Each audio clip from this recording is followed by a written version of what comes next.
जी अभय जी, आपकी बात से प्रदीप जी सहमत हैं कि विपक्षी एकता की धुरी कांग्रेस पार्टी ही हो सकती है, वरना किसी मोर्चे का कोई बहुत ज्यादा वास्तविकता में कोई विकल्प नहीं दिखाई देगा। लेकिन जो दूसरी बात, उस पर आप थोड़ी रोशनी डालें कि ये पॉजिटिव एक पॉजिटिव सोच वाला, सकारात्मक सोच वाला विकल्प होना चाहिए। केवल उनके शब्द हैं कि केवल एंटी बीजेपी और एंटी गवर्नमेंट स्टैंड लेकर काम नहीं चलेगा। तो वो अभी तक तो हम ये होता हुआ देखते हैं, और विपक्ष का ये जिम्मेदारी भी है कि आप सरकार की कमियां गिनाएं, वो आप करते हैं। लेकिन एक नया पॉजिटिव विकल्प वो क्या है? नहीं, देखिए सौरभ जी, जो देश पहले तो मैं ये बात साफ कर दूं कि स्वाभाविक है, प्रदीप जी ने बिल्कुल ठीक कहा। 18 प्रांतों में कांग्रेस पार्टी के लोकसभा के प्रतिनिधि जीत कर आए हैं, और एक बड़ा अम्ब्रेला कांग्रेस पार्टी जिसका व्यापक जनाधार समूचे देश में है, इसलिए स्वाभाविक है कि जो कांग्रेस के साथ आना चाहते हैं उनका हम स्वागत करेंगे। दूसरी बड़ी बात यह है कि मैं भी इसी दृष्टिकोण का हूं। जयराम रमेश जी ने जो कहा है कि हमको अपने सकारात्मक तरीके से काम करने की आवश्यकता है, और उस दिशा में काम कर भी रहे हैं। राहुल गांधी जी ने कई मौकों पर अपना दृष्टिकोण साफ रखा है। अगर आपका क्रेडिट स्कोर कम है तो बैंक लोन छोड़िए, शादी के लिए लड़की भी नहीं मिलेगी। क्रेडिट स्कोर इम्प्रूव करना है तो फ्रीडम ऐप को अभी डाउनलोड करो। राहुल गांधी जी जब कौरव कहते हैं सत्ताधारी दल को, तो उसके निहितार्थ हैं वो कृष्ण की भांति हैं, जो जैसे भगवान कृष्ण आखिरी प्रस्ताव लेकर गए थे हस्तिनापुर की सत्ता के पास, और उन्होंने कहा था कि रखो अपनी धरती तमाम, दे दो मुझको 5 ग्राम। कौरव दुर्योधन वो भी कर ना सका, आशीष समाज की ले ना सका। तो वो वही काम भारतीय जनता पार्टी, राहुल गांधी जी के 5 प्रस्ताव थे कि एक सांप्रदायिक सद्भाव बनाइए, एक बेरोजगार युवाओं को जो जार जार है उनको राहत दीजिए, महंगाई की आग में जो झोंक रखा है उनको राहत दीजिए, जो धन्ना से ठकूत संपदा कमा रहे हैं उस पर रोक लगाइए, और संसाधनों की लूट जो हिंदुस्तान में हो रही है उस पर प्रतिबंध लगाइए। तो पहले प्रस्ताव पर मुझे प्रसन्नता है कि प्रधानमंत्री जी ने स्वयं आकर इस बात को कहा कि सभी धर्म संप्रदाय के प्रति लोग, भारतीय जनता पार्टी के नेताओं को खासकर कहा कि उनमें आस्था व्यक्त कीजिए और वैमनस्यता समाज में नहीं फैलाए। तो ये एक अच्छा पक्ष इस यात्रा का परिणाम था कि स्वयं प्रधानमंत्री जी को आगे आकर कहना पड़ा, और मैं उम्मीद करता हूं कि ये और सकारात्मक परिणाम इस यात्रा से निकलकर देश में आएंगे, और इसी दिशा में, इसी सकारात्मकता की बात राहुल गांधी जी ने की और कांग्रेस पार्टी भी करेगी। इसमें मैं एक चीज और ऐड कर देता हूं, क्योंकि हम जयराम रमेश जी के स्टेटमेंट को भी हम डिस्कस कर रहे हैं।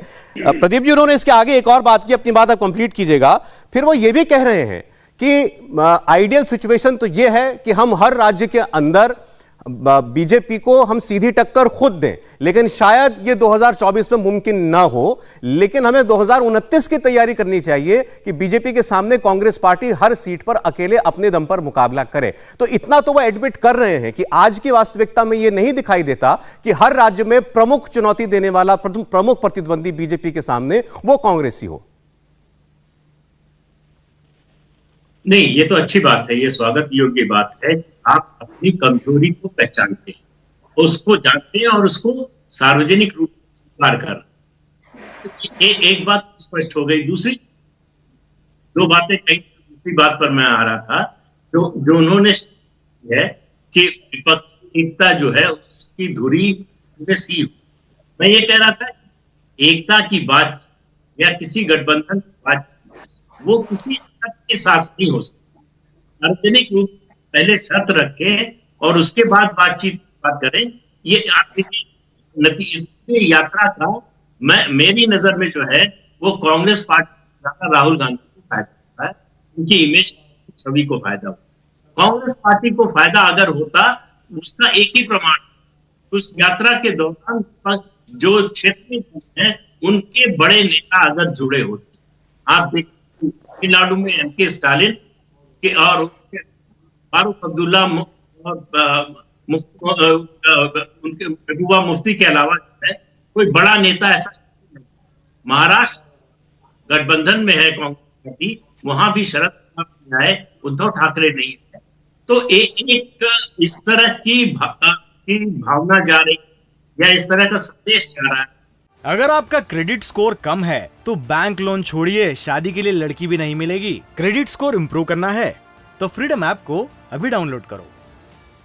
कि राहुल गांधी का नेतृत्व शायद से क्षेत्र को पसंद नहीं है जी। या स्वीकार नहीं है। ठीक। कांग्रेस पार्टी विपक्षी एकता की धुरी हो, मुझे नहीं लगता इससे किसी को इनकार हो, लेकिन इसके आगे की शर्त क्या?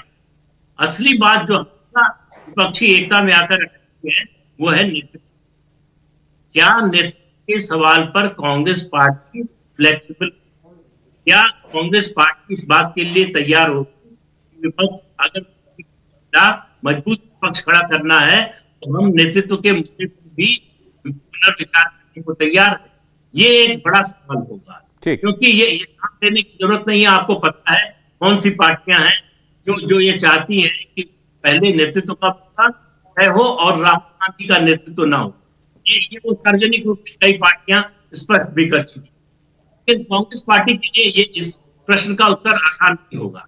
वो अपने सबसे बड़े नेता को किनारे रखकर विपक्षी एकता करे, तो नहीं लगता कि ये कांग्रेस के लिए संभव है। इंडिया टीवी हर वक्त हर जगह डाउनलोड करने के लिए सर्च करें India TV news Google play store या ऐप स्टोर पर।